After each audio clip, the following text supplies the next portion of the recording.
এরপরে আমার আল্লাহ কোরআনের মধ্যে সুন্দর করে বললেন, ওয়াবিদিল কুরবা ওয়াল ইয়াতামা ওয়াল মাসাকিন। এরপরে আমি আল্লাহ সুন্দর করে বলি, তোমাদের আত্মীয় যারা হায়াতে আছে, আত্মীয়দের সঙ্গে তোমরা ভালো আচরণ করবে, ভালো ব্যবহার করবে। আর কি, এতিম মিসকিনদের সঙ্গে তোমরা ভালো ব্যবহার করবে। খবরদার খবরদার খবরদার খবরদার খবরদার, তোমার পাশের বাড়ি যে একটা এতিম, তাকে যেন তুমি ভুলে যেও না। ঈদের দিনে যখন নতুন জামা পরবে, ঈদের দিনে যখন নতুন জামা পরবে, ঈদের দিনে যখন তোমার ছেলে মেয়েরা নতুন কাপড় পরবে, তোমার বিবি যখন নতুন শাড়ি পরবে, তুমি যখন নতুন জামা পরবে, তোমার পাশের বাড়ি যে একটা ছেলে এতিম আছে, 6 মাস আগে তার বাপকে হারিয়ে ফেলেছে, ওই ঈদের দিনে কাঁদছে, কাঁদতে কাঁদতে নিজের মায়ের কাছে গিয়ে মা মা বলে গলাটা জড়িয়ে ধরেছে, কান্না করতে লেগেছে। মা, আমার আব্বা কোথায়? আজকে যদি আমার আব্বা থাকতো, আমার আব্বা আমার হাতটা ধরে ঈদের মাঠেতে নিয়ে যেত। আজকে আমার আব্বা কোথায়? কাঁদতে লেগেছে। হে পৃথিবীর মানুষ, শুনে রেখো, আমি আল্লাহ বলি, খবরদার, ওই এতিমটা যে চোখ ভরা পানি নিয়ে তার বাপের জন্য মায়ের কাছে গিয়ে কাঁদে, তার মাও কাঁদে, বাচ্চাটাও কাঁদে, মাও কাঁদে, বাচ্চাটাও কাঁদে, আমি আল্লাহ বলি খবরদার, এটা যেন না হয়।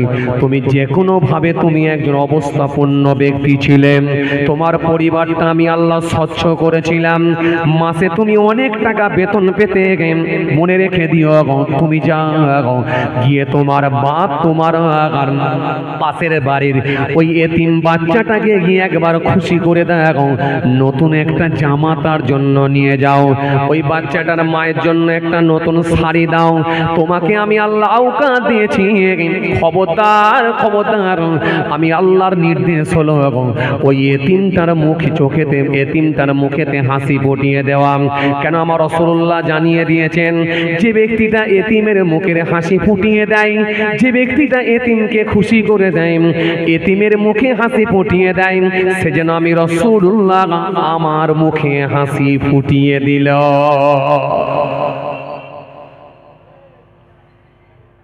এতিমের মুখে হাসি ফুটিয়ে দিলে সে আমি রাসূলুল্লাহ যেন আমার মুখে হাসি ফোটায়।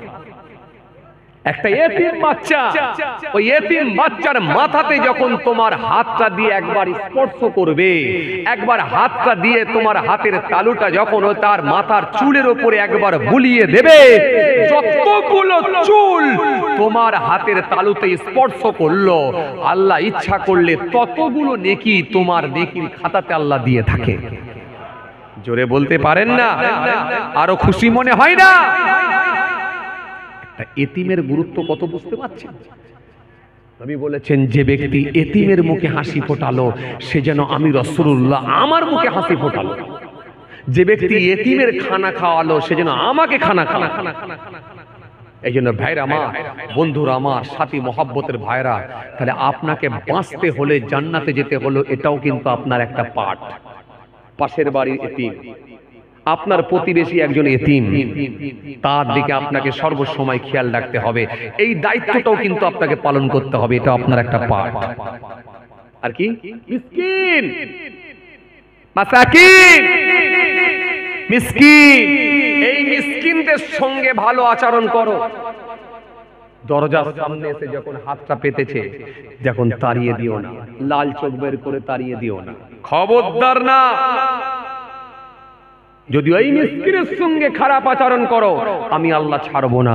আরাআইতাল্লাযী ইউকাযযিবু বিদ্দীন ফাযালিকাল্লাযী ইয়াদুউল ইয়াতীম ওয়া লা ইয়াহুদ্দু আলা তুআমিল মিসকিন ফাওয়াইলুল লিল মুসাল্লিন আল্লাযীনা হুম আন সালাতিহিম সাগুন আল্লাযীনা হুম ইরাউনা ওয়া ইয়ামনাউনাল মাউন।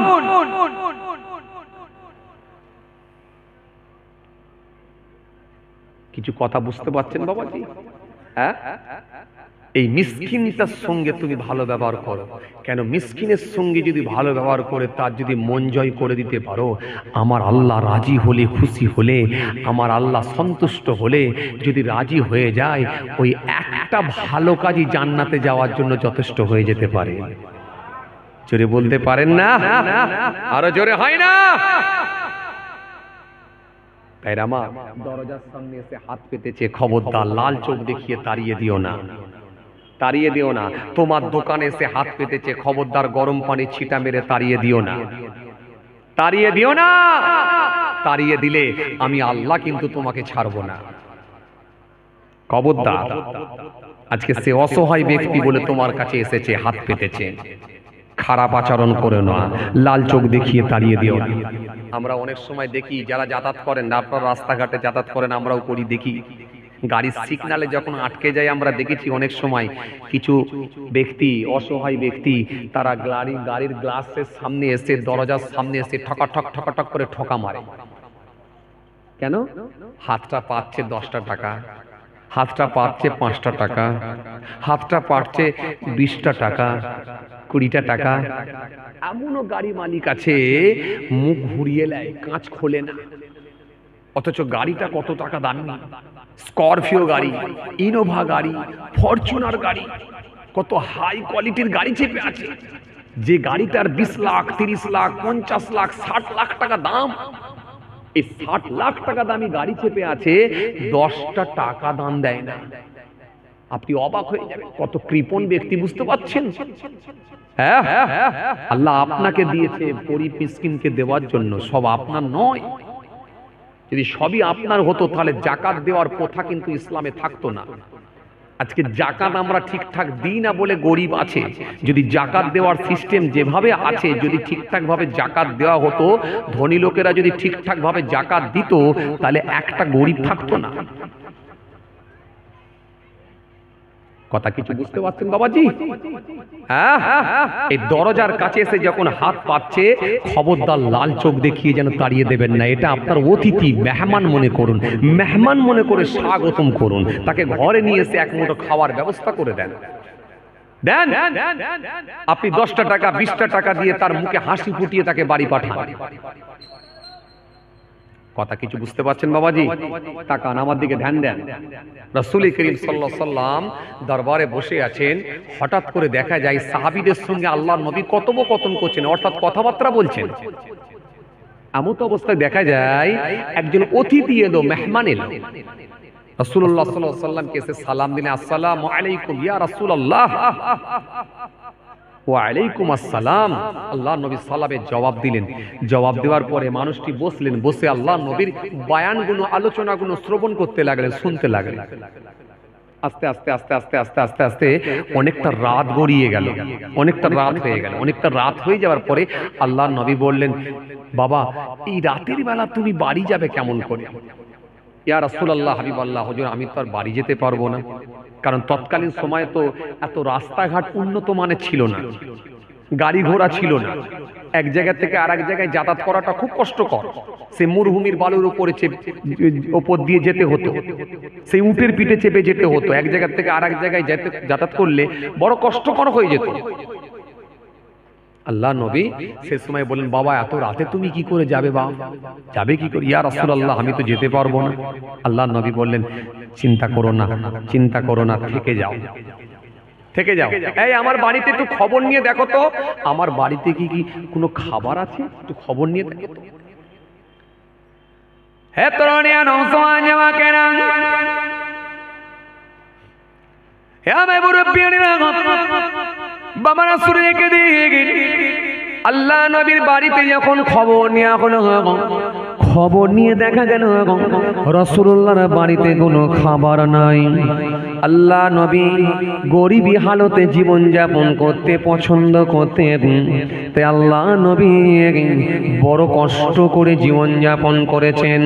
আল্লাহ নবী যদি একবার আল্লাহ দরবারে বলতেন, আমার আল্লাহ মুহূর্তের মধ্যে উহুদ পাহাড়টাকে সোনা করে দিতেন। জোরে বলতে পারেন না? আরো জোরে হয় না? কেননা আমার নবী এমন নবী, আমার নবীর তুলনা হয় না, আমার নবীর জোড়া হয় না। আমার নবী যা বলে সেটাই আল্লাহর দরবারে কবুল হয়। আমার নবী আঙ্গুলের ইশারা দিলেন, আঙ্গুলের ইশারা দিলেন, আকাশের চাঁদটাকেও আমার আল্লাহ দ্বিখণ্ডিত করে দিলেন। আমার নবী একবার হাত তুলে আল্লাহর দরবারে দোয়া করলেন, ডোবা সূর্যটা উদিত হলো, ডোবা সূর্য পুনরায় ফের উঠল। আমার নবী একবার আল্লাহর দরবারে দোয়া করলেন, কাঁকর আর বাড়িগুলো, নুড়ি কাঁকরগুলো সব, পাথরগুলো সব আশহাদু আন্না মুহাম্মাদ রাসূলুল্লাহ বলে সাক্ষ্য দিতে লাগলো। আমার নবীকে আমার আল্লাহ এমন পাওয়ার দিয়েছিলেন, আমার নবী মরুভূমির বালুর উপর দিয়ে চলে যাচ্ছেন, সাহাবায়ে কিরামের রাসূলুল্লাহর সাথে যাচ্ছেন, রাসূলুল্লাহও যাচ্ছেন। সাহাবায়ে কিরামেরা বলে, ইয়া রাসূলুল্লাহ, ইয়া হাবিবাল্লাহ, হুজুর হুজুর ওযু করব, হুজুর পানি দেই, হুজুর নামাজ কেমন করে আদায় হবে? আল্লাহ নবী বললেন, হে আমার সাহাবীরা, চিন্তা করো না, আমি রাসূলুল্লাহ তোমাদের পাশে আছি, আর আমাদের সাথে আমার আল্লাহ আছি। হে আমার সাহাবীরা, চিন্তা করো না, পাত্রগুলো রেডি করে ফেলো, যত পানির পাত্র ছিল রেডি করে ফেলা হলো। আল্লাহ নবী নিজের হাতখানাকে নিয়ে একবার প্রসারিত করলেন, নিজের হাতখানাকে নিয়ে একবার খালি লম্বা করলেন। যখন আল্লাহ নবী নিজের হাতখানাকে নিয়ে একবার লম্বা করে দিলেন, লম্বা করে দেওয়ার সাথে সাথে দেখা যায় ওই আগুনের প্রত্যেকটা মাথা দিয়ে ঝর্ণার নাকি পানি বার হতে লাগলো। সাহাবায়ে কেরামেরা পানি ধরে নিলেন, ওযু করে নিলেন, নামাজ আদায় হয়ে গেল।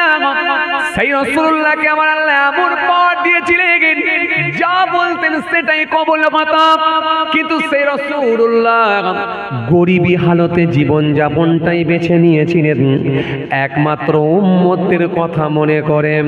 কেন আমার উম্মতের ভেতরে কত গরিব উম্মত হবে, মনটা খারাপ হবে, সবাই বড় লোক, আজকে আমি গরিব লোক।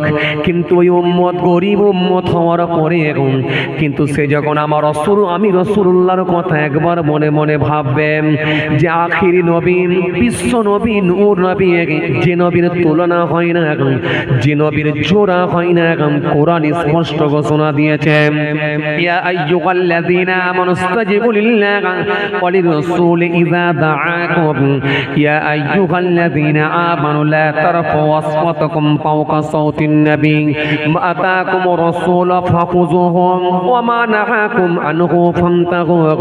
যে আল্লাহ পাক হাবিবুল্লাহর এত শানকে বাড়িয়ে দিয়েছেন, সেই রাসূলুল্লাহ তিনি যখন গরিবী হালতে জীবন যাপন করেছেন, তাহলে আমার মতো উম্মতের যদি গরিবী হালতে জীবন যাপন করি তো অসুবিধা কোথায়? এই জন্যই উম্মতদের কথা মনে করে আমার রাসূলুল্লাহ গরিবী হালতেই জীবন যাপন করাটা বেছে নিয়েছিলেন। কথা কিছু বুঝতে পারছেন বাবাজি? সেই রাসূলুল্লাহর বাড়িতে খাবার নাই, খাবার নাই, দিনের পর দিন খাবার না খেয়ে কাটিয়েছেন, পেটে পাথর বেঁধে কাটিয়েছেন। রাসূল এত কষ্ট করে পেটে পাথর বেঁধে দিয়ে ঘুরেছে, খাবার নাই। তো মেহমান চলে এসেছে, এখন এই মেহমানকে কি খাওয়ানো হবে? এই মনে আছে আপনাদের? মনে আছে আপনাদের? যেখান থেকে ছেড়ে এলাম মনে আছে? এখন মেহমান চলে এসেছে, এই মেহমানকে কি খাওয়ানো হবে? বড় চিন্তিত হয়ে পড়লেন। কে কে? আল্লাহ। আল্লাহ নবী একজনকে পাঠালেন, যাও আমার বাড়িতে একটু খবর নিয়ে দেখো তো খাবার আছে নাকি। খবর নিয়ে দেখা গেল বাড়িতে কোনো খাবার নাই। যখন বাড়িতে খাবার নাই, মনটা খুব খারাপ। নবী একটু চুপ করে গেলেন, মনটা খুব খারাপ। আল্লাহ নবী তাকতে না পেরে সাহাবীদের দিকে তাকিয়ে বললেন, হে আমার সাহাবীরা, তোমাদের বাড়িতে কি কোনো খাবার আছে? সাহাবীরা গরিবী হালতে জীবন যাপন করতেন, সাহাবীদের বাড়িতেও কোনো খাবার নাই।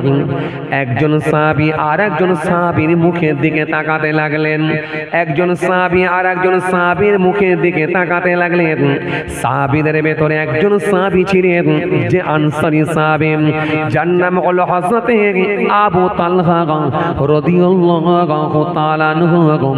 উট উঠে দাঁড়িয়ে পড়লেন, দাঁড়িয়ে পড়ে বলি ইয়া রাসূলুল্লাহ, ইয়া হাবিবাল্লাহ, হুজুর বিয়াদবি নেবেন না, আপনি যদি হুকুম দেন, আপনি যদি অনুমতি দেন, আমি আপনার মেহমানকে নিয়ে গিয়ে বাড়িতে মেহমানদারি করাবো।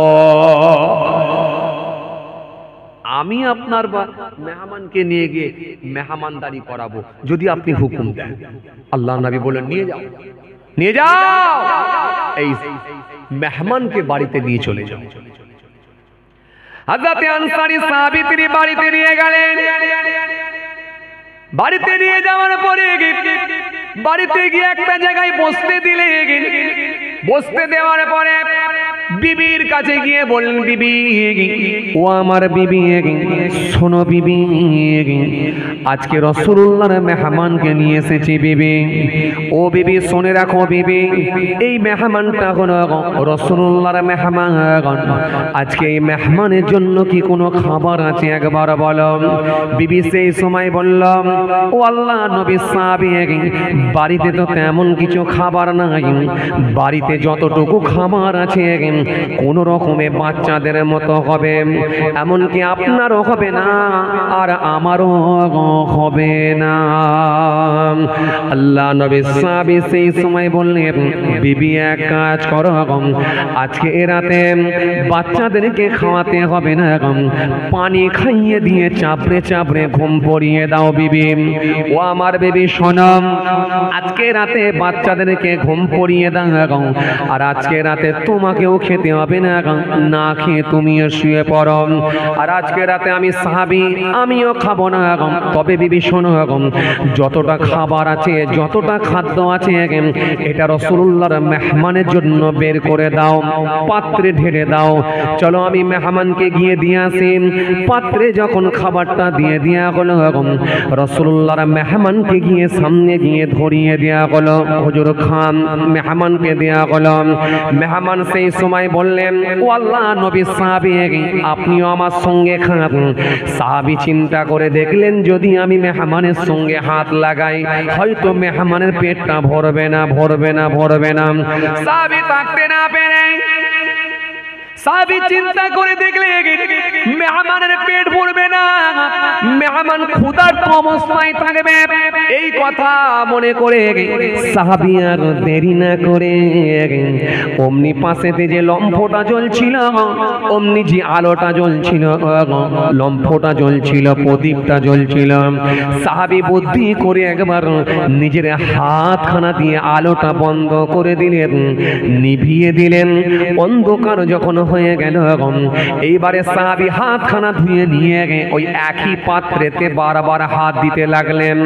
নবীর মেহমানের সঙ্গে সাহাবীর হাতখানা বারে বারে ঘষা লাগতে লাগলো, কিন্তু সাহাবী এক লোকমাও খেলেন না, না খেয়ে শুধুমাত্র সাহাবীর সঙ্গে বারে বারে সাহাবীর সঙ্গে আর মেহমানের সঙ্গে হাতের ঘষা দিতে লাগলেন, আর বেশি বেশি করে খালি মুখটা নাড়াতে লাগলেন। নিজে না খেয়ে রাসূলুল্লাহর মেহমানকে খাওয়ালেন। নবীর মেহমান পুরো খাবারটাই খেয়ে নিলেন, সাহাবী এক লোকমা খেলেন না, না খেয়ে রাতটা কাটিয়ে দিলি। ওফ, আল্লাহু আকবার! কি চিন্তাধারা, কি ভাবনা, কি চিন্তা!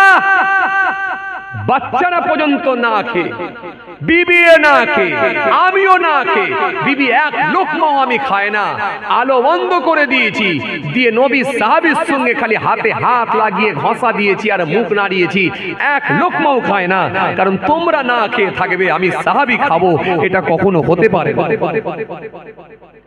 না। খেয়ে কাটিয়ে দিলেন, মেহমানের শোবার ব্যবস্থা করে দিলেন। মেহমান গিয়ে শুয়ে পড়লেন, নবী সাহাবী তিনিও না খেয়ে শুয়ে পড়লেন। রাত কেটে গেল, আস্তে আস্তে ফজরের ওয়াক্ত হয়ে গেল।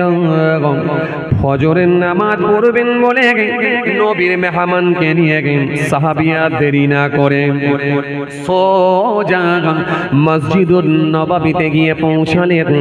মসজিদুন নববীতে গিয়ে নবী সাহাবী নামাজ আদায় করলেন। আল্লাহ নবী নামাজ খানা পড়িয়ে পড়িয়ে দিলেন। নামাজ পড়িয়ে দিয়ে আল্লাহ নবী প্রত্যেক দিন সাহাবীদের মুখ দিয়ে সাহাবীদের দিকে মুখ করে বসতেন। রাতের বেলা কে কি ঘটনা ঘটেছে, কি ঘটনা ঘটেছে, কোন সাহাবী কি স্বপ্ন দেখেছে, রাসূলুল্লাহর কাছে এসে বলতেন। আল্লাহ নবী সেগুলো ব্যাখ্যা করে বোঝাতেন, সেগুলোকে বলে বলে জানিয়ে দিতেন। সাহাবীরা যখন গোল করে বসেছে, অমনি ওই সাহাবী মেহমানকে নিয়ে ফজরের নামাজ আদায় করে রাসূলুল্লাহর সামনে গিয়ে পৌঁছালেন।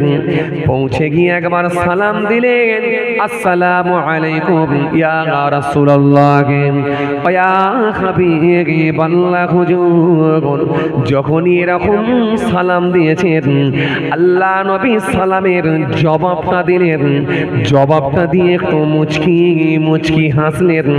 হাসতে হাসতে বললেন, ও আমার সাহাবী শোনো, গত রাত্রে তুমি এমন ঘটনা ঘটিয়ে দিয়েছো যেটা আমাকে আমার আল্লাহ জানিয়ে দিয়েছেন।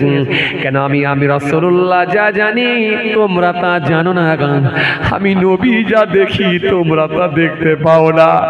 এই সাহাবী শুনে রাখো, গত রাত্রে তুমি এমন ঘটনা ঘটিয়েছো, আমার আল্লাহ বড় খুশি হয়ে গেছে, আমার আল্লাহ বড় রাজি হয়ে গেছে, আমার আল্লাহ বড় খুশি হয়ে গেছে।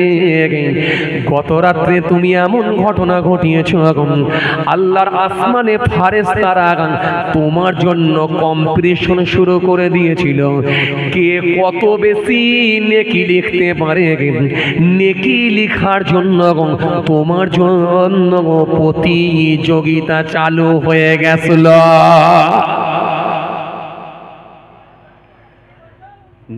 নেকি লেখার জন্য ফেরেশতাদের ভেতরে প্রতিযোগিতা হচ্ছিল, কে কত বেশি নেকি লিখতে পারে। সেটা আমি রাসূলুল্লাহ জানি, তুমি তা জানো না। আল্লাহ তোমার উপরে এত খুশি হয়ে গেছে, তুমি জানো না সাহাবী, তুমি এমন ঘটনা ঘটিয়ে দিয়েছো। কথা কিছু বুঝতে পারছেন বাবাজি? এই বুঝে যাচ্ছে কথা কিছু? তাহলে এটাও কিন্তু আপনার একটা পাঠ, এটাও কিন্তু আপনার একটা দায়িত্ব, এটা আপনার একটা পাঠ। আপনার বাড়িতে এসে মেহমান যদি না খেয়ে রয়ে যায়, আল্লাহর দরবারে জবাব দিতে হবে। আপনার প্রতিবেশী একজন গরিব, তার দিকে আপনি তাকাবেন না, আল্লাহর কাছে তো মুখ দেখাতে হবে। আপনার বাড়িতে এসে হাত পেতেছে, ওই ভিক্ষুককে আপনি লাল চোখ দেখিয়ে তাড়িয়ে দিয়েছেন, আবার নিজেকে নামাজি বলে দাবি করেছেন, হাজী সাহেব বলে দাবি করেছেন। এমন ঘটনা সমাজে ঘটছে কি ঘটেনি? এই এমন ঘটনা সমাজে ঘটছে কি ঘটেনি? হ্যাঁ, সমাজে এমন ঘটনা ঘটছে কি ঘটেনি? ঘটছে। আবার নিজেকে হাজী সাহেব বলে দাবি করে। এত সহজ না, এত সহজ না। হজ করুন, আলহামদুলিল্লাহ, এমন ভাবে হজ হবে আল্লাহর সন্তুষ্টির জন্য। আল্লাহ রাজি হলে, খুশি হলে আপনার পুরানো গুনাহগুলোকে আল্লাহ মাফ করে দেবে। কথা বুঝছেন? আবার হজ করে এসে সেই যদি একই অবস্থা আপনার মধ্যে দেখা যায়, হজ করতে যাওয়ার আগে লুঙ্গির খোঁট তুলে দিয়ে গালিগালাজ করেছিলে, ফিরে এসে সেই একই অবস্থা দেখালে, পাল্টালো না তোমার অভ্যাস, শুধু পাল্টানো হলো লেবাস আর পোশাক, মাথায় দিলে টুপি, লোকের পিছনে চালাচ্ছ কূটনীতি। এটা কতদিন চলবে বাবাজি?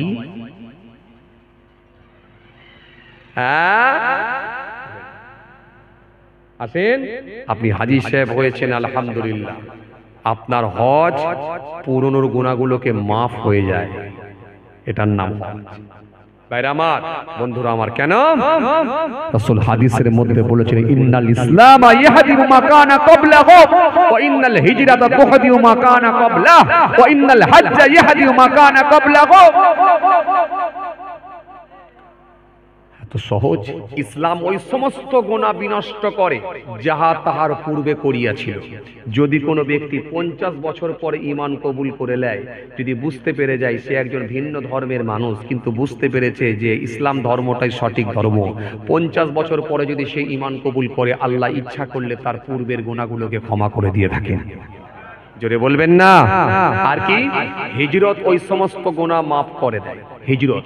যদি কোনো ব্যক্তি এক জায়গা থেকে আর এক জায়গায় অতিক্রম করে দিনকে কায়েম করার জন্য, আমি যে জায়গায় নামাজ আছি, আমি যে জায়গায় আছি বর্তমান, এখানে ইসলাম ধর্ম সঠিকভাবে পালন করতে পারছি না, কারোর কাছে বাধার সম্মুখীন হচ্ছি। চলছে না চলেনি? এখন বর্তমানে হচ্ছে কি হয়নি? আগে যা ছিল ছিল, এখন বর্তমান যে অবস্থা, একবার চিত্রগুলো মনে করে দেখুন, সারা দেশের বিভিন্ন রাজ্যের কথা মনে করে দেখুন। আমরা বাংলায় তবু তো অনেকটাই এখনো ভালো আছি, আগামীতে কেমন হবে জানি না। উত্তরপ্রদেশের অবস্থা খুব খারাপ, ম্যাক্সিমাম মসজিদ উত্তরপ্রদেশে ভেঙে দিয়েছে, ম্যাক্সিমাম মসজিদ। কথা বুঝছেন? এই তো রিসেন্ট গুলি করে মেরে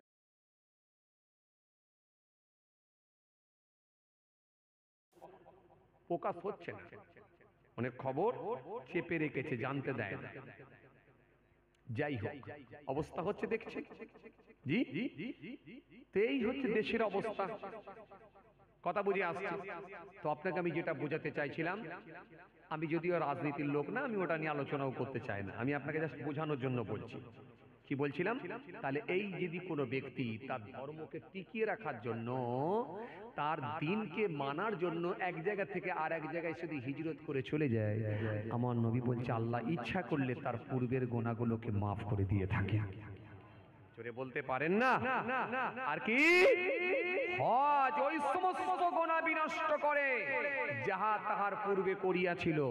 এই 3.5 4 লাখ 5 লাখ 4.5 লাখ টাকা যা খরচা হয় করে যদি একবার হজ পালন করা হয়, আল্লাহ ইচ্ছা করলে তার পূর্বের গুনাহগুলোকে মাফ করে দিয়ে থাকে। কথা কিছু বুঝে আসছে বাবাজি?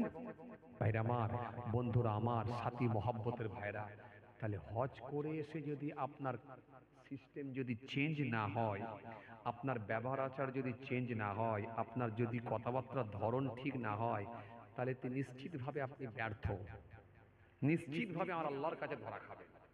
কথা বুঝে আসছে ভাইরা আমার, বন্ধুরা আমার, সাথী মহব্বতের ভাইরা? তাহলে আজকের আলোচনার বিষয়বস্তু যেটা ছিল সেটা কি, নিজেকে বাঁচতে হলে কতগুলো পার্ট আছে, সব আপনাকে একটা একটা করে মানতে হবে, এটা আমি বোঝাতে চাইছিলাম। কথা বুঝে আসছে? যদি আপনি এইভাবে প্রত্যেকটা জিনিস কভার করতে পারেন, প্রত্যেকটা দিক যদি কভার করতে পারেন, আল্লাহ রাজি হলে আশা রাখা যায় ইনশাআল্লাহ আল্লাহ আপনাকে আল্লাহর জান্নাতও দিয়ে দিতে পারেন। এরপরে কি জি, ওয়ালিয়াতামাল মাসাকিন ওয়াল জারিজিল কুরবা ওয়াল জারিল জুনুব ওয়াসসাহিবি বিল জানবি ওয়াবনিস সাবিল ওয়া মা মালাকাত আইমানুকুম ইন্নাল্লাহা ইউহিব্বু মান কানা মুখতালান ফাখুরা। এরপর আল্লাহ আরো কতগুলো কথা বললেন। এরপরে কি বললেন?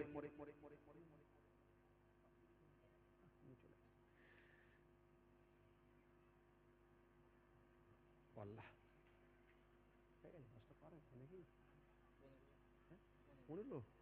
থাক, আর বলুন না, কষ্ট হচ্ছে আপনাদের না? আল্লাহু আকবার, খুব ভালো লেগেছে আলহামদুলিল্লাহ। আজকে ওয়াজ শোনার পরিবেশ ঠিক ছিল। পরিবেশ, এই পরিবেশটা একটা বড় ফ্যাক্টর, জানেন তো? আর আমি আগের মতো আর কাউকে ডাকিনি, 3টে লোক থাকলে 3টে লোক নিয়ে ওয়াজ করবো, নিয়ত করে নিয়েছি। আরে এত বছর ওয়াজ দেওয়ার পরে, এত দিন ধরে ওয়াজ করার পরে এখনো লোককে ডেকে ডেকে বসাবো? তোমার ডাকলে কি আমার বিরাট লাভ আছে নাকি? আর জোরে জোরে সুবহানাল্লাহ বলো, জোরে জোরে আলহামদুলিল্লাহ বলো, ওটাও বলা ছেড়ে দিয়েছি। তুমি যদি বলবো মনে করো, যদি মনে করো সুবহানাল্লাহ বলা দরকার আছে, তোমার ব্যাপার। যদি মনে করো আলহামদুলিল্লাহ বলা দরকার আছে এই জায়গায়, তোমার ব্যাপার। কেন তুমি যখনই সব পাও তো আমার কি? তুমি কি আমাকে ভাগ দেবে নাকি? কথা কিছু বলে না, ঠিক বলছি না ভুল বলছি? তুমি সুবহানাল্লাহ পড়লে তোমার লাভ, তুমি আলহামদুলিল্লাহ পড়লে তোমার লাভ, তুমি কলমা শরীফ পড়লে তোমার লাভ, তো আমি জোর করে তোমাকে খোঁচা মেরে পড়াবো কেন? তুমি তাহলে এই 30 বছর ওয়াজ শুনে এই শিখলে যে হুজুর খালি জোর করে করে বলতে বলবে? তুমি তাহলে 20 বছর ওয়াজ শুনে এই শিখলে? তো এতদিন 20 বছর ওয়াজ শুনে যদি সুবহানাল্লাহ কোন জায়গায় পড়তে হয় এটা যদি না জানো, কোন জায়গায় আলহামদুলিল্লাহ পড়তে হয় যদি না জানো, কোন জায়গায় যদি দরুদ শরীফ পড়তে হয়, যদি দরুদ শরীফ পড়তে গিয়ে যদি চুপ করে বসে থাকো, তাহলে এই নিশ্চয়ই তুমি ব্যর্থ হবে। কি কথা ঠিক বলছি না ভুল বলছি? এ তো লাভ তোমার, তো আমি কেন তোমাকে বলবো যে না? আমি বলা ছেড়ে দিয়েছি, আমি কাউকে বলবো। আমি একবার সুবহানাল্লাহর জায়গায় বলবো সুবহানাল্লাহ, আমি একবার খালি কলমা শরীফের জায়গায় কলমা শরীফ পড়বো, আমি একবার দরুদ শরীফের জায়গায় দরুদ শরীফ পড়তে বলবো, পড়বো। কিন্তু জোরে পড়ো, জোরে পড়ো, আরো জোরে পড়ো, ও আমি বলা ছেড়ে দিয়েছি। এ আপনার উপর ছেড়ে দিয়েছি, আপনাদের উপর। যদি মনে হয় পড়া দরকার আছে পড়বেন, যদি মনে হয় পড়া দরকার নেই তো পড়বেন না, আপনার ব্যাপার। একদম সিম্পল, আমি ছেড়ে দিয়েছি, আমি কাউকে ডাকি। এই যে প্রথমে দেখলেন না লোক কম ছিল, অনেক ছেলে মানুষ দাঁড়িয়ে ছিল, আমি ডাকাডাকি করেছি একবারও যে এসে বসো এসে বসো সবাই এসো অমুক তমুক না, আমি কেন ডাকি? তোমার যদি মনে হয় যে এখানে যাওয়া উচিত নয় যাবে না, যদি মনে হয় যে এখানে যাওয়া দরকার আছে যাবে, তোমার ব্যাপার, আমি কেন বলতে যাব? এতদিন ধরে তুমি ওয়াজ শুনেছো, এতদিন ধরে ধর্ম নিয়ে ঘাটাঘাটি করছো, এতদিন ধরে জলসার মাহফিলে যাচ্ছ, তুমি তাহলে কি শিখলে? কি কথা ঠিক বলছি না ভুল বলছি? তোমার যদি মনে হয় এখানে বসা দরকার আছে বসবে, যদি মনে হয় বসা দরকার নেই তোমার ব্যাপার। আমি কাউকে ছেড়ে দিয়েছি, নিয়ত করে নিয়েছি, ডাকবো না কাউকে, পরিষ্কার করে কাউকে ডাকবো না। उनका दर चूमने का सिलगा मिल गया, सर उठाया तो मुझको खुदा मिल गया, आसियों का बरग मर्तबा मिल गया, हसरे में दामने मुस्तफा मिल गया। अल्लाहुम्मा सल्ली अला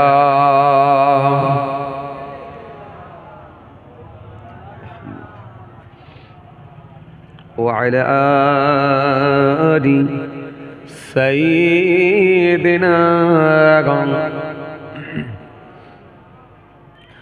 নবী বলছেন মান সাল্লা আলাইয়া ওয়াহিদাতান সাল্লাল্লাহু আলাইহি আশারা, যে ব্যক্তি আমার উপরে একবার দরুদ শরীফ পড়ে আমার আল্লাহ তার উপরে 10টা করুণা 10টা রহমত বর্ষণ করে থাকেন।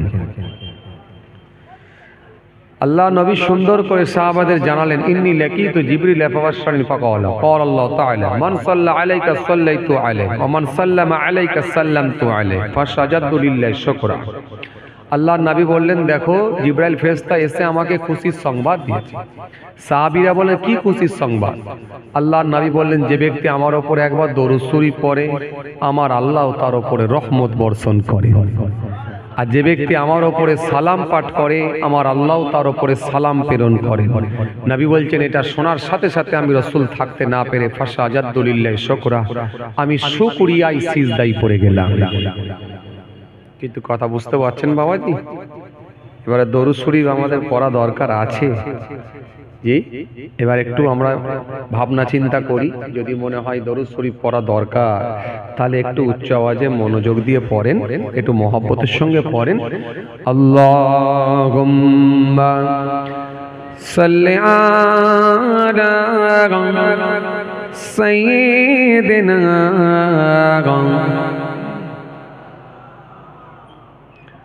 وعلى آل سيدنا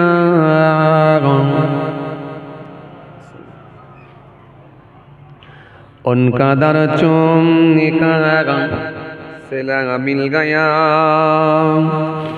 सर उठाया तो मुझको खुदा मिल गया,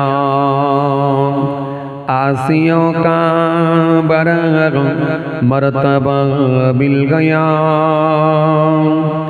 हसरे में दामने मुस्तफा मिल गया।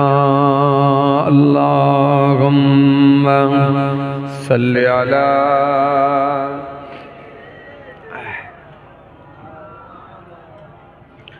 व अला आलि सय्यिदिना।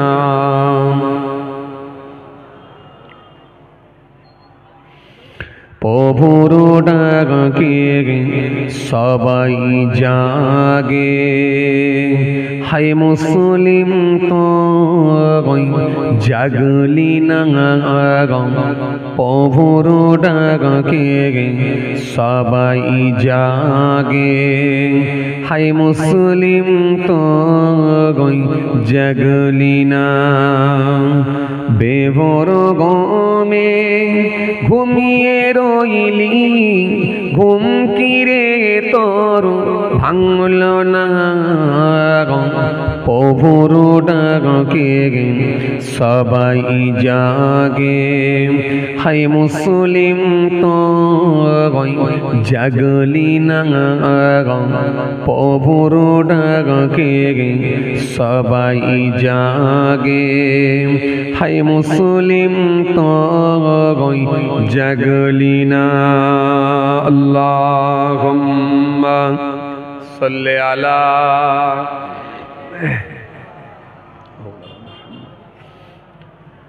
ওয়া আলা আলি সাইয়্যিদিনা। শিয়াল ডাকে হুয়ার হু, কোকিল ডাকে কো কো, শিয়াল ডাকে হুয়ার হু, কোকিল ডাকে কো কো। সবাই ডাকে আপন ভাষায়, হায় মুসলিম তো ডাকলি না। সবাই ডাকে আপন ভাষায়, হায় মুসলিম তো জাগলি না। প্রভুর ডাকে সবাই জাগে, হায় মুসলিম তো জাগলি না। প্রভুর ডাকে সবাই জাগে, হায় মুসলিম তো জাগলি না। আল্লাহুম্মা সাল্লি আলা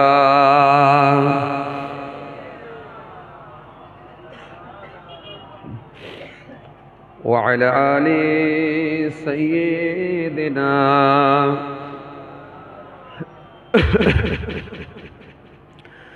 وقال الله تعالى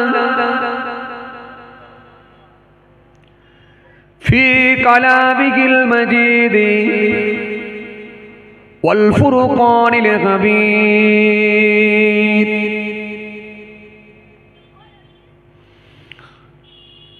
ولقد أهلكنا القرون من قبلكم لما ظلموا وجاءتهم رسولهم بالبينات وما كانوا ليؤمنوا كذلك نجزي القوم المجرمين.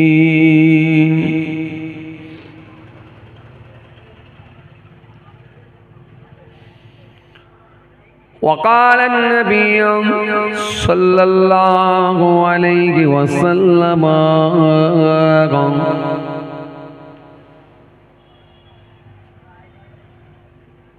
من ترك الكذب وهو باطل بني له قصر في ربده الجنة ومن ترك المراء وهو محق بني له في وسطها ومن حسن خلقه بني له في أعلاها إلى آخر الحديث أو كما قال.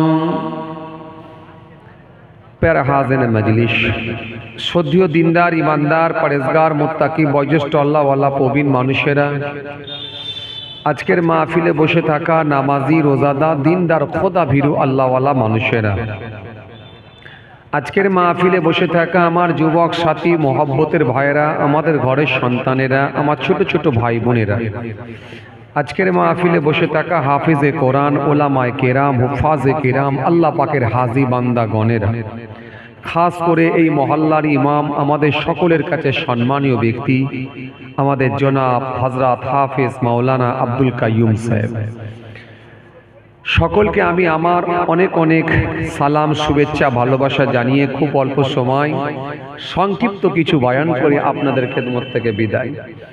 পাশাপাশি আরো জানাই, যারা আর ইহলোকে নাই, আল্লাহর জামিন ছেড়ে বিদায় নিয়েছেন, নশ্বর ধাম ত্যাগ করেছেন, ধরাধাম ত্যাগ করেছেন, আমাদের থেকে যারা পৃথক হয়ে গেছে, মাত্র ৩.৫ হাত জায়গা অধিকার করে অপেক্ষায় রত, ইন্তজার করছেন, ওয়েট করছেন সে কিয়ামতের দিনের জন্য, জানাই তাদেরকে আমি আমার অন্তঃস্থল থেকে সালাম এবং মুবারকবাদ। আল্লাহ পাকের রহমত প্রত্যেক ঈমানদারের উপর হোক, আমরা জোরে বলি আল্লাহুম্মা আমিন। মাশাআল্লাহ, আলহামদুলিল্লাহ। আজকে এই হামাদামা গ্রামে যুবক ভাইদের প্রচেষ্টায়, আপনাদের সকলের সহযোগিতায় প্রতি বছরের ন্যায় এবছর আল্লাহ করিয়ে নিয়েছেন ইসালে সওয়াবের মাহফিল, জিকরুল্লাহ জিকরুন নবীর মাহফিল। আমরা বেশ কিছু মানুষ এক জায়গায় জমায়েত হয়েছি। আমার আল্লাহ পাক দয়া করে তার কিছু গোলামদেরকে সমস্ত রকমের পাপ কর্মগুলো থেকে বিরত রেখে আল্লাহর সন্তুষ্টি এবং তার হাবিবুল্লাহকে খুশি করার নিয়তে তার কিছু গুনাহগার বান্দাদেরকে এক জায়গায় বসার সুযোগ করে দিয়েছেন। এই জন্য মহান স্রষ্টার দরবারে আমরা শুকরিয়া আদা করার উদ্দেশ্যে একবার বলি আলহামদুলিল্লাহ। সব তারিফ আল্লাহ কে লিয়ে হ্যায় জো রব হ্যায় সারে জাহাঁ কা। সমস্ত প্রশংসার মালিক আল্লাহ, পরে পরে প্রশংসাকার বিশ্ব নবী বিশ্ব রসুল লাস্ট প্রফেট হযরত নবী মুহাম্মদ মুস্তাফা সাল্লাল্লাহু আলাইহি সাল্লাম, যিনার আগে গোনা নাই পরে গোনা নাই, যিনাকে আল্লাহ পাক বেগুনা মাসুম করে বানিয়েছিলেন, সেই নবী মুহাম্মদ মুস্তাফা সাল্লাল্লাহু আলাইহি সাল্লাম যিনার তুলনা হয় না। কোরআন স্পষ্ট ঘোষণা দিয়েছে, ইয়া আইয়ুহাল্লাযীনা আমানু ইসতাজিবু লিল্লাহ ওয়া লিরাসূল ইযা দাআকুম ইয়া আইয়ুহাল্লাযীনা আমানু লা তারফাউ আসওয়াতাকুম ফাওকা সাওতিন নবী মা আতাকুমুর রাসূলু ফাখুযুহু ওয়া মা নাহাকুম আনহু ফান্তাহু। কোরআন এক জায়গায় নয়, একাধিক জায়গায় তার হাবিবুল্লাহকে নিয়ে আল্লাহ পাক আলোচনা করেছেন। তাই হাবিবুল্লাহর আলোচনা শুনতে আল্লাহ রাব্বুল আলামিন সবথেকে বেশি পছন্দ করেন। তাই কোরআন স্পষ্ট ঘোষণা দিয়েছে, ওয়ারাফা'না লাকা যিকরাক, হাবিব আপনার জিকির, আপনার আলোচনা আমি আল্লাহ উচ্চ মর্যাদা, উচ্চ আসন দান করেছি। জোরে বলেন সুবহানাল্লাহ। ভাইরা আমার, বন্ধুরা আমার, সাথী মহব্বতের ভাইরা, আপনারা বেশ কিছু মানুষ এক জায়গায় এসে বসেছেন। যতক্ষণ বসে থাকবেন নিশ্চিতভাবে সওয়াবের হকদার হবেন। কেন আমি প্রথমেই বলছিলাম লাভ ছাড়া আমরা কোনো কাজ করি না। এখানেও আমরা বসলে কতটা আমরা লাভবান হব, কতটা আমরা এর বেনিফিট পাবো, এটাও জেনে রাখা দরকার। মনে রাখবেন দুটো কাল, একটা ইহকাল আর একটা হলো পরকাল। ইহকালে যেমন আমরা অর্থ ছাড়া এক পা হিলি না, অনুরূপভাবে পরকালও কিন্তু আপনি এক পা নড়তে পারবেন না, সেটা হলো আমল ছাড়া। আমল ছাড়া কিন্তু কোনো কাজে আসবে না। তো ইহকালে আপনি যতটুকু সঞ্চয় করবেন, পরকালে নিশ্চিতভাবে তার বেনিফিট আল্লাহর দরবার থেকে পেয়ে যাবেন। কেন আমার আল্লাহর ওয়াদা আছে, আমি আল্লাহ পাক সামান্যটুকু জিনিস, সামান্য পরিমাণও যদি হয়, তারও বদলা আমি বুঝিয়ে দেবো। ফামাইয়ামাল মিসকালা যাররাতিন খায়রান ইয়ারা ওয়া মাইয়ামাল মিসকালা যাররাতিন শাররান ইয়ারা, এটা আল্লাহর ওয়াদা আছে। তো সুতরাং এই যে আপনারা ঠান্ডার রাতে, শীতের রাতে কিছু মানুষ বসে আছেন, সবাই তো আর আসে না, সবাই আসবেও না। চায়ের দোকানে বসার লোক আছে, কিছু ঘোরাঘুরি করার লোক আছে, মার্কেটিং করার লোক আছে, বাদ দেন। কিন্তু আপনারা যে বসেছেন কি পাবেন? মনে রাখবেন এই মাহফিলটার একটা গুরুত্ব রয়েছে আল্লাহর দরবারে। নবী বলেছেন, মাজলিসু ফিহি খায়রুন মিন ইবাদাতি 60 সানা। 60 বছর নফল ইবাদত করার থেকেও একটা দ্বীনি মাজলিস হলো আল্লাহর কাছে উত্তম, আল্লাহর কাছে প্রিয়। একটু জোরে বলবেন না? 60 বছর নফল ইবাদত করার থেকেও একটা দ্বীনি মাজলিস হলো আল্লাহর কাছে উত্তম, আল্লাহর কাছে প্রিয়। তাহলে মাহফিলের কত গুরুত্ব বুঝতে পারছেন? তাই আপনারা এসে এখানে বসেছেন। যতক্ষণ বসে থাকবেন 2-4 বার তাসবিহ পড়ার সুযোগ পাচ্ছেন। আলহামদুলিল্লাহ, সুবহানাল্লাহ, মাশাআল্লাহ এটা বলার সুযোগ পাচ্ছেন। যতক্ষণ বসে থাকছেন 2-4 বার কলেমা শরীফ পড়ার সুযোগ পাচ্ছেন। যতক্ষণ বসে থাকছেন আপনারা 2-4 বার দরুদ শরীফ পড়ার সুযোগ পাচ্ছেন। আমার আল্লাহ ইচ্ছা করলে এই দরুদের ফাজিলাত এত বেশি বাড়ানো হয়েছে, এই দরুদ পড়ার বদৌলতে, এই তাসবিহ পড়ার বদৌলতে আল্লাহ ইচ্ছা করলে আপনার নেকির খাতাটা নেকি দিয়ে ভরিয়েও দিতে পারেন। এই জন্য এই মাহফিলে যতক্ষণ আপনি বসে থাকবেন নিশ্চিত সওয়াবের হকদার হবেন। এতে যারা পরিমাণ সন্দেহের অবকাশ নাই, কোনো সন্দেহ নাই। কথা বুঝে আসছে? ভাইরা আমার, চলুন আলোচনা খুব বেশি লম্বা নয়, অল্প সময় কিছু আলোচনা করে বিদায় নেব। খুব কষ্ট আপনাদেরকে দেব না। কোরআন শরীফ এমন একটা গ্রন্থ, এমন একটা পুস্তক, 6666টা আয়াত আল্লাহ দিয়েছেন। 500 আয়াত দিয়েছেন খালি আদেশ আর নিষেধ, চলবে আর চলবে না, করো আর করো না, জায়েজ আর না জায়েজ, হালাল আর হারাম, বৈধ আর অবৈধ, এটা নিয়ে আলোচনা করেছেন খালি 500 আয়াত। আর বাকি আয়াতগুলো হিস্ট্রি অফ পাস্ট, অতীতের ইতিহাস। নূহ নবীর জামানায় যে ঘটনা, মুসা নবীর জামানায় যে ঘটনা, ইউনূস নবীর জামানায় যে ঘটনা, সুলাইমান নবীর জামানায় যে ঘটনা, ইয়াকুব নবীর জামানায় যে ঘটনা, সব কিছুকে আমার আল্লাহ এক জায়গায় জমা করে একত্রিত করে তার হাবিবুল্লাহকে আমার আল্লাহ কোরআনে কারীমের মধ্যে জানিয়ে দিয়েছেন। এই কোরআন শরীফকে আমার আল্লাহ এত সুন্দর করে সাজিয়েছেন, একটার সঙ্গে একটার যে সামঞ্জস্যতা, যে মিল, গোটা পৃথিবীর মানুষকে হতভঙ্গ করে দিয়েছেন। সেই কোরআন শরীফের মধ্যে আল্লাহ রাব্বুল আলামিন অনেক আয়াত দিয়েছেন। ছোট্ট একটা আয়াতের মধ্যে আল্লাহ রাব্বুল আলামিন বললেন, কি বললেন? ইয়া আইয়ুহাল্লাযীনা আমানু কু আনফুসাকুম ওয়া আহলিকুম নারা ওয়াকুদুহান নাসুল হিজারাহ। এই আয়াতের মধ্যে আল্লাহ রাব্বুল আলামিন বললেন, ইয়া আইয়ুহাল্লাযীনা আমানু, হে ঈমানদারগণ, কু আনফুসাকুম ওয়া আহলিকুম নারা, তুমি বাঁচো আর তোমার পরিবার বর্গকে বাঁচাও। কোথা থেকে? ওয়া আহলিকুম নারা, জাহান্নামের আগুন থেকে।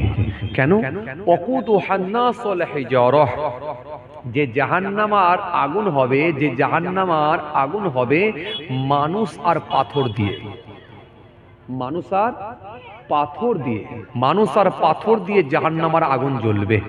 যেমন দুনিয়ায় কাঠ দিয়ে, পাকাটি দিয়ে, পাতা দিয়ে, কেউ গুল দিয়ে, কেউ গ্যাস দিয়ে আগুন জ্বালানো হয়, ওখানে জাহান্নামের আগুন জ্বলবে শুধুমাত্র মানুষ আর পাথর দিয়ে, আর কিছু না। মানুষ আর পাথর দিয়ে আগুন জ্বালানো হবে।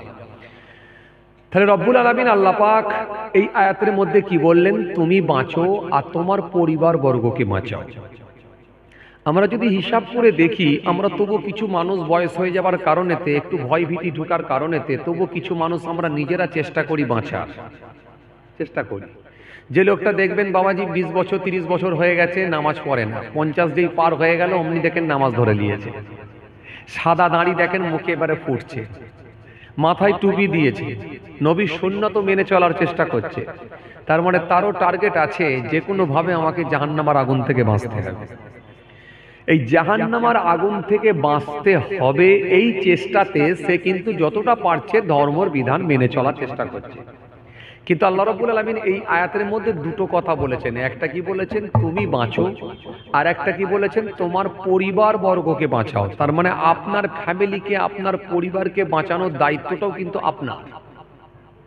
তাহলে আপনি নিজেও যদি একা বাঁচার চেষ্টা করেন, আপনি কিন্তু সাকসেস নয়। কথা কিছু বুঝে আসছে? কেন? আপনার ওই পরিবারকে বাঁচানোর দায়িত্বটাও কিন্তু আপনাকেই নিতে হবে। এই জন্য আপনার কাজ নিজে বেঁচে এবং পরিবারকে বাঁচানো। তাহলে আপনি গেনার হবেন, তাহলে আপনি সাকসেসফুল হবেন। এবারে আসেন, প্রথমত আপনাদেরকে আমি একটা কথা বলি, নিজে বাঁচতে গেলে তার করণীয় কাজ কি? আপনি যে নিজে বাঁচবেন, নিজে বাঁচতে হলে আপনার কাজ কি? শুধু কি মুখে দাড়ি রাখা আর মাথায় টুপি দেওয়া আর বড় জুব্বা, একটা উমরা করলে বা একটা হজ করলে একেবারে গাঁট পর্যন্ত জুব্বা ঝুলিয়ে দেওয়া, এই পর্যন্তই কি ইসলাম কমপ্লিট? না, এর সার্কেল কিন্তু অনেক বড়। কতটা বড়? ওয়াবুদুল্লাহ ওয়া লা তুশরিকু বিহি শাইয়্যা ওয়া বিল ওয়ালিদাইনি ইহসান ওয়া বিযিল কুরবা ওয়াল ইয়াতামাল মাসাকিন ওয়াল জারিজিল কুরবা ওয়াল জারিল জুনুব ওয়াস সাহিবি বিল জানবি ওয়াবনিস সাবিল ওয়া মা মালাকাত আইমানুকুম ইন্নাল্লাহা লা ইউহিব্বু মান কানা মুখতালান ফাখুরা। কোরআন শরীফের মধ্যে আল্লাহ রাব্বুল আলামিন সব কিন্তু আপনাকে জানিয়ে দিয়েছে। এই আয়াতের মধ্যে আল্লাহ রাব্বুল আলামিন কতগুলো কাজ বান্দাকে চাপিয়ে দিয়েছেন, বান্দাকে বলে দিয়েছেন, জানিয়ে দিয়েছেন। মনে রাখবেন, কোরআনের ভাষায় আল্লাহ রাব্বুল আলামিন যেটা বান্দাকে জানিয়েছেন সেটা আমাদের জন্য হয়ে গেছে ফরজ। আর কোরআনের ভাষায়, কোরআনের মাধ্যম দিয়ে আল্লাহ রাব্বুল আলামিন যেগুলো আমাদেরকে নিষেধ করেছেন সেগুলো আমাদের জন্য হয়ে গেছে হারাম। তাহলে নিষিদ্ধ কাজগুলো সেগুলো হলো হারাম, আর যেগুলো কোরআনের মধ্য দিয়ে আল্লাহ কোরআনের মাধ্যমে আমাদেরকে করার নির্দেশ দিয়েছেন সেগুলো কিন্তু আমাদের জন্য হয়ে গেছে ফরজ। কিন্তু আমরা কতটা ফরজ বুঝি? আমরা জানি শুধু নামাজ আর রোজা, এই দুটি মনে হয় ফরজ, আর কিছু না। আর কিছু না। কিন্তু মনে রাখবেন বাবাজি, আমার ভাইরা খুব ভালো করে বুঝবেন, আল্লাহর ঘোষণা, আল্লাহ যেটা কোরআনের মাধ্যম দিয়ে যেটা বান্দাবান্দিকে জানিয়ে দিয়েছেন, সেটাই কিন্তু হয়ে গেছে ফরজ। এবার আসুন, একটা মানুষ বাঁচতে গেলে তার করণীয় কাজ কি? জাহান্নামের আগুন থেকে মুক্তি পেতে হলে তার কতটা কাজ? শুধু কি মুখে দাঁড়িয়ে আর মাথায় টুপি আর 5 ওয়াক্ত নামাজ কমপ্লিট এনাফ? না। আমি আপনাকে একটা আয়াত পড়েছিলাম, পড়ে বলেছিলাম দুটো দিক, একটা হলো নিজের দিক আর একটা হলো পরিবারের দিক। তাহলে আপনাকে বেঁচে আপনার পরিবারকে বাঁচানো, এই দুটো দিক আপনাকে বেছে নিতে হবে। তাহলে প্রথমত কি? আপনাকে নিজেকে বাঁচতে হবে। নিজেকে বাঁচতে হলে তার করণীয় কাজ কতটা? মনে রাখবেন, ইসলামের বুনিয়াদ হলো 5টা। কটা? কথা বলে না, কটা? 5টা।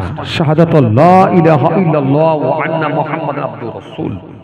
নাম্বার 1, 1 নাম্বার, সেটা হলো ঈমান। ঈমান। নাম্বার 2, ইকামিস সালাত, সালাত আদায় করা, নামাজ পড়া।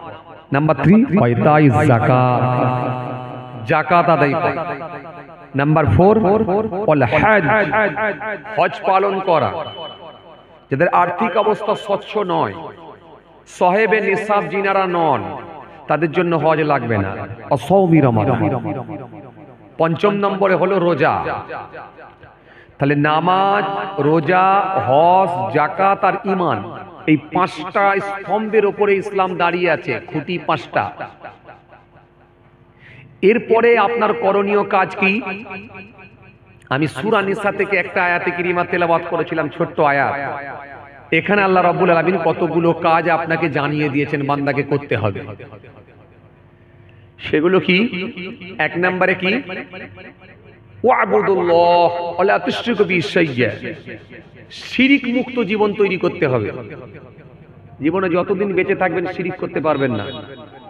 কেন? শিরিকের গুনাহ আল্লাহ মাফ করবেন না। ইন্নাল্লাহ লা ইয়াগফিরু আন ইউশরাকা বিহি ওয়া ইয়াগফিরু মা দুনা যালিকা লিমান ইয়াশা ওয়া মা ইউশরিক বিল্লাহি ফাকাদ ইফতারা ইসমান আযীম। ইন্নাল্লাহ লা ইয়াগফিরু আন ইউশরাকা বিহি ওয়া ইয়াগফিরু মা দুনা যালিকা লিমান ইয়াশা ওয়া মা ইউশরিক বিল্লাহি ফাকাদ দাল্লা দালালাম বাঈদ। শিরিক সম্পর্কে একাধিক আল্লাহ আয়াত দিয়েছেন কোরআনের মধ্যে। শিরিকের গুনাহ কিন্তু আল্লাহ মাফ করবেন না। শিরিকটা কি? শিরিক নিয়ে আমি পূর্বের ক্যাসেটে ডিটেলস আলোচনা করেছি, অত ডিটেলসে আজকে আমি যাচ্ছি না। এতটুকু আপনাকে বলছি, আল্লাহর জায়গায় কাউকে স্থান দেওয়া, আল্লাহর জায়গায় কাউকে আসন দেওয়া, আল্লাহর জায়গায় কাউকে স্থান দেওয়া, আল্লাহর জায়গায় কাউকে বসিয়ে দেওয়া, আল্লাহর জায়গায় কারোর কাছ থেকে চাওয়া, আল্লাহর জায়গায় কাউকে বলা, এটাই হলো প্রত্যক্ষভাবে শিরিক। কথা বুঝে এলো? আরে বাবা একটু হ্যাঁ না কিছু বলেন, বুঝে এলো কথা? তাহলে শিরিক মুক্ত জীবন তৈরি করতে হবে। 1। দ্বিতীয় নম্বরে কি? ওয়াবিল ওয়ালিদাইনি ইহসান, যাদের মাতা পিতা আছে, বাপ মা আছে, বাপ মার সঙ্গে ভালো আচরণ, ভালো ব্যবহার করতে হবে। মার্জিত ভাষায় কথা বলতে হবে, হাসি মুখে কথা বলতে হবে, এক কথায় মা বাপকে সন্তুষ্ট রাখতে হবে। এটা হলো ছেলে মেয়ের জন্য দায়িত্ব। কেন? এই নির্দেশ হলো আল্লাহ, হুকুম হলো আল্লাহ। কেন? আপনাকে বাঁচতে হলে এটাও করতে হবে। যেমন আপনি বাঁচার জন্য, জাহান্নামের আগুন থেকে মুক্তি পাওয়ার জন্য যেমন আপনি নামাজ পড়ছেন, মুখে দাড়ি রেখেছেন, মাথায় টুপি দিয়েছেন, অনুরূপভাবে আপনার পিতামাতা থাকলে আপনার পিতামাতার সঙ্গে ভালো আচরণ, ভালো ব্যবহার, সৎ ব্যবহারটাও করতে হবে। এটাও কিন্তু আপনার দায়িত্ব। কথা কিছু বুঝছেন বাবাজি?